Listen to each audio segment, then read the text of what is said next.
জানো, সবচেয়ে কষ্টের অনুভূতি কোনটা?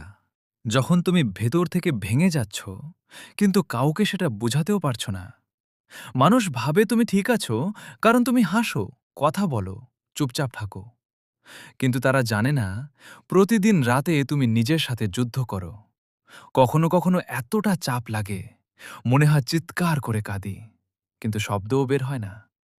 আমি শুধু চাইছিলাম কেউ একবার জিজ্ঞেস করুক, তুই সত্যি ভালো আছিস তো? কারণ সবাই বিচার করতে ব্যস্ত, কিন্তু কেউ অনুভূতিগুলো বুঝতে চায় না। বিশ্বাস করো, মানুষ বাইরে থেকে যতটা শক্ত দেখায়, ভেতরে ততটাই ক্লান্ত হয়ে থাকে। কিছু মানুষ হাসতে হাসতেই চুপচাপ ভেঙে পড়ে। আসসালামু আলাইকুম। আমি প্রতিদিন চেষ্টা করি ভালো কিছু ভিডিও বানানোর জন্য, কিন্তু সত্যি বলতে আপনাদের সাপোর্ট ছাড়া কিছুই সম্ভব না। যদি আমার ভিডিওগুলো আপনার ভালো লাগে, তাহলে প্লিজ আমার চ্যানেলটা সাবস্ক্রাইব করে রাখবেন। আর একটা লাইক বা ফলো আমার জন্য অনেক বড় অনুপ্রেরণা। ধন্যবাদ।